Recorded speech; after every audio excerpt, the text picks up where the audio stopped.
Assalamualaikum warahmatullahi wabarakatuh. Hai adik-adik, di video pembelajaran biologi kali ini kita akan menjelaskan tentang penyakit atau gangguan yang berkaitan dengan sistem pencernaan. Gangguan-gangguan dalam sistem pencernaan adalah gangguan-gangguan yang terjadi pada organ-organ penyusun sistem pencernaan. Jika salah satu organ pencernaan terganggu atau rusak, maka dapat mengganggu kerja organ pencernaan lainnya. Misalnya gigi.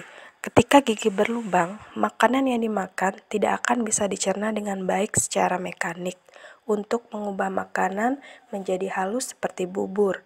Akibatnya, kerja enzim dan organ lainnya semakin berat sehingga proses pencernaan tidak dapat berjalan sebagaimana mestinya.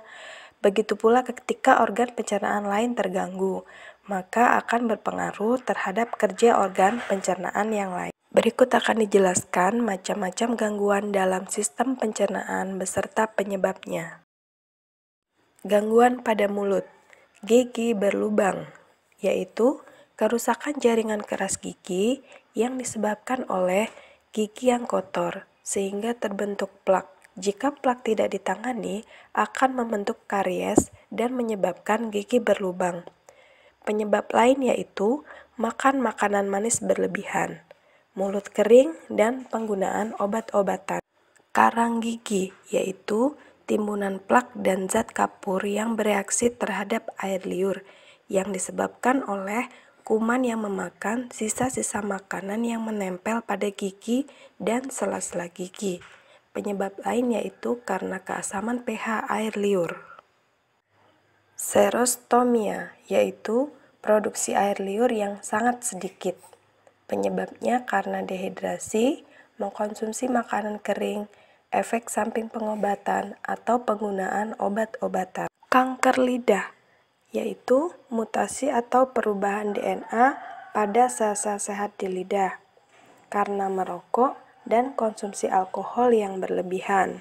Parotitis yaitu pembengkakan dan rasa nyeri pada kelenjar parotis yang disebabkan oleh infeksi virus paramyxovirus pada kelenjar parotis yang menyerang kelenjar liur di dalam mulut.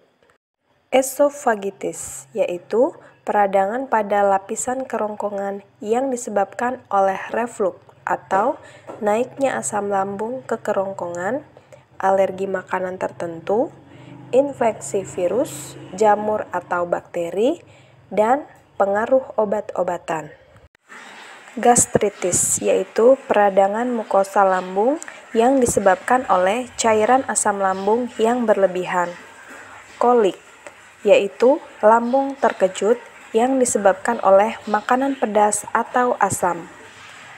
Gastroparesis yaitu lambatnya lambung mencerna makanan yang disebabkan oleh otot-otot dinding lambung tidak bekerja secara maksimal. Malabsorpsi yaitu gangguan penyerapan salah satu atau beberapa zat nutrisi di usus halus, biasanya karena menderita penyakit pankreas, hati atau usus, alergi protein susu sapi, dan penggunaan obat pencahar jangka panjang. Kanker usus halus yaitu mutasi atau perubahan DNA pada sel-sel sehat di usus halus yang disebabkan oleh mutasi gen, radang usus, sistem kekebalan tubuh melemah dalam melawan kuman. Konstipasi yaitu lambatnya pergerakan feses melalui usus besar yang disebabkan karena kebiasaan buang air besar tidak teratur, kurangnya makan makanan yang berserat sehingga di dalam kolon feses menumpuk, kering, dan keras. Diare yaitu pergerakan yang cepat dari feses sepanjang usus besar, biasanya disebabkan bakteri kolera atau bakteri bacillus. Toksin bakteri tersebut menstimulus sekresi elektrolit dan cairan yang berlebihan dari ileum dan usus besar.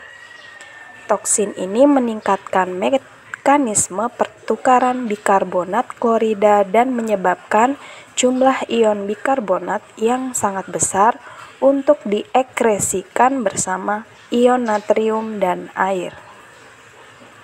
Apendisitis atau usus buntu yaitu peradangan apendik atau usus buntu yang disebabkan karena tersumbatnya apendik oleh cairan usus atau feses yang keras.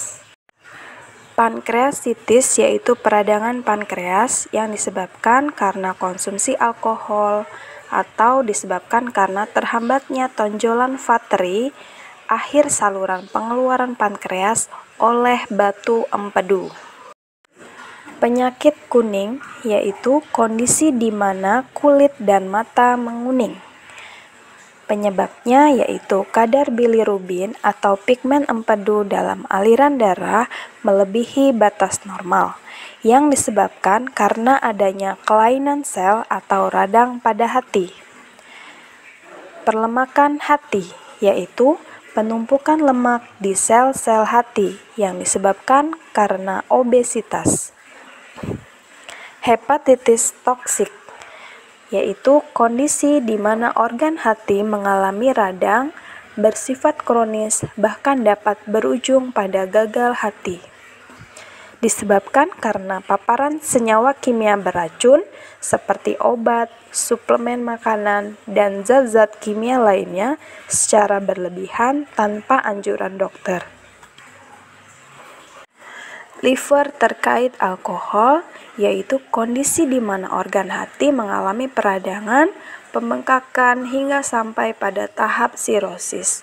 Biasanya disebabkan karena mengkonsumsi alkohol secara berlebihan, karena pada saat darah menyaring alkohol dapat merusak sel-sel hati, sehingga alkohol bersifat toksik bagi hati.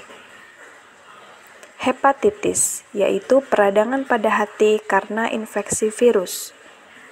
Penyebabnya yaitu virus hepatitis A, B, C, D, dan E. Itulah tadi video pembelajaran biologi tentang gangguan pada organ-organ pencernaan. Semoga video ini dapat membantu adik-adik belajar di rumah. Terima kasih sudah menonton. Assalamualaikum warahmatullahi wabarakatuh.